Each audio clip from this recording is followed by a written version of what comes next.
बहुत समय पहले की बात है। हिमालय की तराई में एक सुंदर और समृद्ध राज्य था, चंद्रगढ़। वहां के राजा थे राजा चंद्रसेन, जो अपने न्याय, पराक्रम और करुणा के लिए पूरे भारतवर्ष में प्रसिद्ध थे। उनकी रानी माधवी रूपवती ही नहीं, अपितु अत्यंत बुद्धिमान और साहसी भी थीं। राजा चंद्रसेन और रानी माधवी का प्रेम केवल वैवाहिक संबंध नहीं था, वो एक गहरे आत्मिक जुड़ाव पर आधारित था। रानी माधवी अक्सर राज्य संचालन में राजा की सहायता करती थीं। वे युद्ध नीति, राजनीति, कूटनीति सभी में निपुण थीं।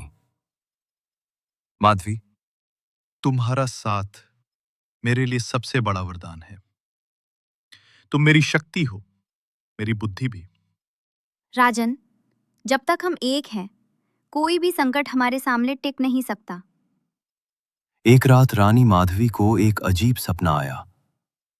उन्होंने देखा कि राजा किसी अनजानी भूमि में बंदी बनाए गए हैं और एक भयानक राक्षस उनका रक्त पी रहा है। रानी भयभीत होकर उठ बैठी। राजा ने उन्हें सांत्वना दी, लेकिन रानी का हृदय अशांत था। कुछ ही दिनों बाद एक राजदूत आया और कहा, महाराज, दक्षिण के जंगलों में एक रहस्यमयी गुफा मिली है। वहां अपार खजाना होने की संभावना है, लेकिन उसकी रक्षा कोई अलौकिक शक्ति कर रही है। राजा चंद्रसेन ने निर्णय लिया कि मैं स्वयं जाकर देखूंगा। रानी माधवी ने उन्हें रोका, पर राजा ने कहा, ये राज्य केवल तलवारों से नहीं चलता माधवी। हमें स्वयं अपने लोगों के लिए जोखिम उठाना होता है। राजा ने कुछ सैनिकों के साथ गुफा की यात्रा शुरू की। वहां पहुंचते ही अंधेरा घना हो गया। जब वे गुफा के भीतर पहुंचे, एक रहस्यमयी आवाज गूंजी और अलौकिक शक्ति ने कहा, हे मनुष्य, जो इस खजाने को चाहता है, उसे अपने सबसे प्रिय व्यक्ति का नाम बताना होगा, फिर वही उससे छीन लिया जाएगा। राजा चौंक गए। वे चुप रहे। तभी एक सैनिक ने गलती से बोल दिया, हमारी रानी माधवी से अधिक प्रिय कौन हो सकता है राजा को? और उसी पल सब कुछ अंधकार में डूब गया। राजा चंद्रसेन अचानक अदृश्य हो गए। सैनिक किसी को कुछ समझा नहीं सके। खबर चंद्रगढ़ पहुंची। रानी को विश्वास था यह स्वप्न की शुरुआत थी। रानी ने तुरंत मंत्रियों की बैठक बुलाई और कहा, राजा चंद्रसेन जीवित हैं, पर किसी अलौकिक शक्ति के बंदी हैं। अब मैं स्वयं उन्हें वापस लाऊंगी। आज उन्हें मेरी जरूरत है। सबने आश्चर्य से देखा। एक रानी, अकेली, वीरता का ऐसा निश्चय।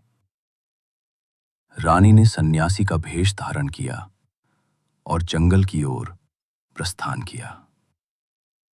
रानी माधवी को रास्ते में 3 परीक्षाओं से गुजरना पड़ा। सबसे पहली परीक्षा थी लोभ की।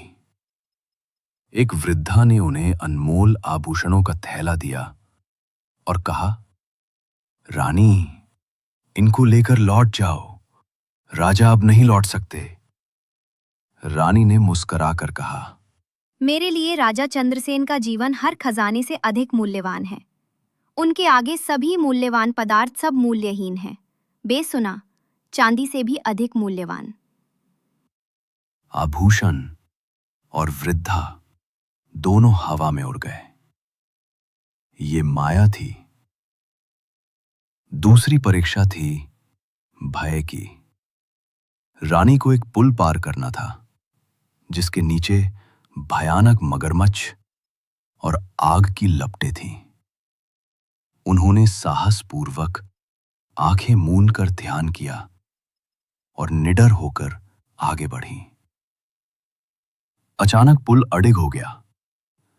ये भय का भ्रम था और रानी ने भय की परीक्षा भी पास करी। तीसरी परीक्षा थी मोह की। उन्हें एक सुंदर उपवन में पहुंचाया गया, जहां राजा चंद्रसेन जैसे दिखने वाले पुरुष ने कहा, माधवी, मैं लौट आया हूं। अब कहीं मत जाओ। चलो, हम साथ मिलकर घर चलते हैं।